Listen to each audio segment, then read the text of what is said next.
ఉపక్రమించే ముందు గణపతిని కలుసుకోండి. గణపతి ప్రార్థన చేసుకోండి మనసు. ఆ తరువాత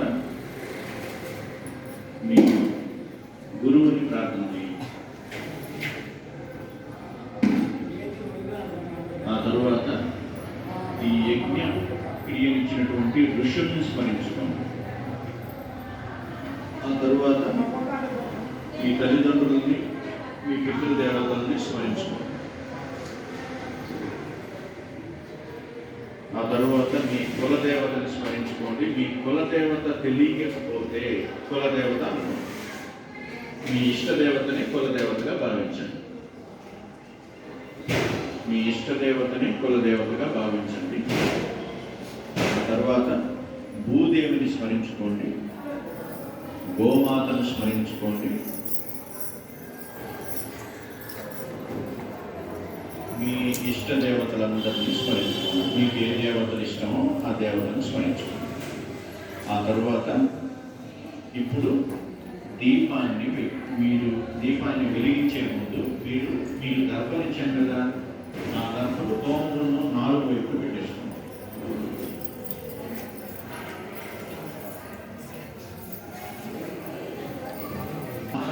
నాలుగు వైపులా 4 గంటలు చేసుకోండి. పసుపు 4 దిక్కులైనా తీసుకోవచ్చు, 8 దిక్కులైనా తీసుకోవచ్చు, మీ ఇష్టం. ఎలా అంటే మీ దగ్గర ఉన్నది రాసుకుంది ఉంటాయి కదా, ఆచరణ పాత్ర ఉంటుంది, కలిసి పాత్ర ఉంటుంది. ఇంతటి దాని ఉంది కలిసి పాత్ర ఉంటుంది. దాంట్లో మీరు పుష్పాన్ని ఉంచాలి.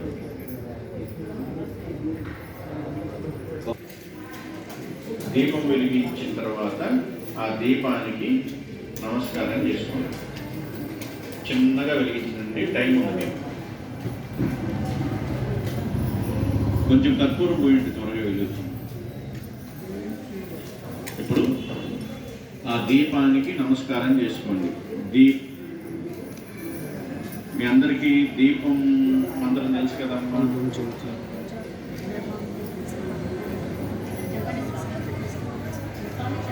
దీపలక్ష్మీ నమః అనుకోండి, లేదంటే దీపదుర్గాయే నమః అనుకోండి, లేదు దీపవాణ్యే అనుకోండి. ఓకే, ఏదైనా పర్వాలేదు, సులభంగా. శుభం కరోతు కళ్యాణం ఆరోగ్యం ధన సంపద శత్రుబుద్ధి వినాశాయ దీపో జ్యోతి నమోస్తుతే. దీపం జ్యోతి పరబ్రహ్మణే నమః. దీపలక్ష్మై నమః.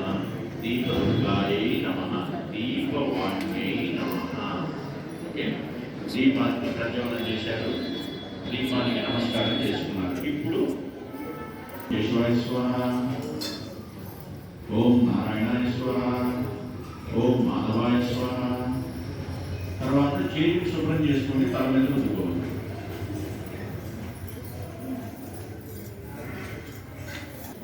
తర్వాత ప్రేయర్ టు గణేష, గణపతి ప్రార్థన అందరూ కలిసి చేద్దాం. శుక్లాంబరం చతుర్భుజం సన్నవదనం ధ్యాయే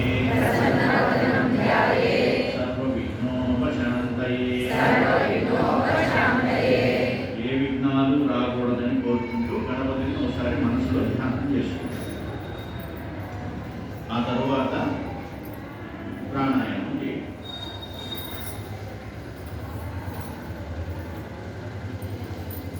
ఎడమ నాసిక నుంచి గాలిని పీల్చుకొని కొంచెం సేపు లోపల కుంభించి కుడి నాసిక నుంచి రిలీజ్ చేయండి. మళ్ళీ కుడి నుంచి తీసుకొని కొంచెం సేపు లోపల ఉంచుకొని మళ్ళీ ఎడమ నాసిక నుంచి చేయండి. ఇలా ఒక 5-6 సార్లు చేయండి.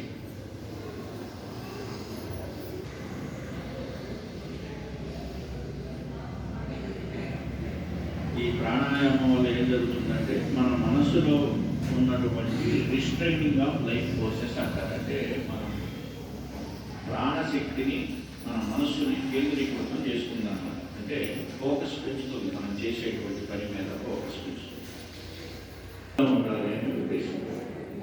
ఓకే, నేను ఒక స్థిరంగా చెప్తున్నాను, నేను ఫామ్గా చెప్తున్నాను అనే ఉద్దేశం అన్నమాట. అంటే ఆ దృఢత్వాన్ని ఇలా కొట్టుకోవడంలో ఒక ముద్ర కలిగి అయితే సంకల్పాన్ని చాలా విధాలుగా చేయొచ్చు.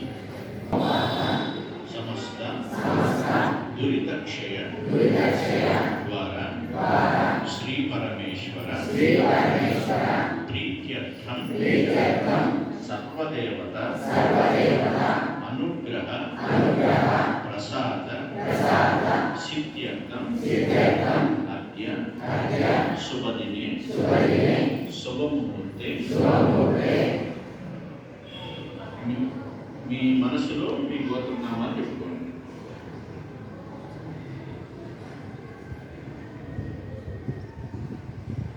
చెప్పుకున్నారా?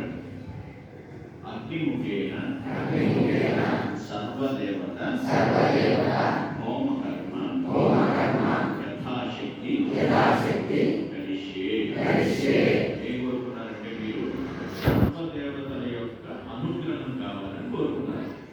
అగ్నిముఖంతో నా యథాశక్తిగా నేను హోమ కార్యాన్ని చేస్తున్నానని చెప్తున్నాను. ఇప్పుడు ఆ చేతిలో ఉన్నటువంటి ఆ జలాన్ని కొంచెం టైప్ చేసుకున్నాను. అప్పుడు ఫస్ట్ హోమంలో లోపల వేయకూడదు. సరేనా? తర్వాత కలశ పాత్ర మీద చేయి పెట్టండి.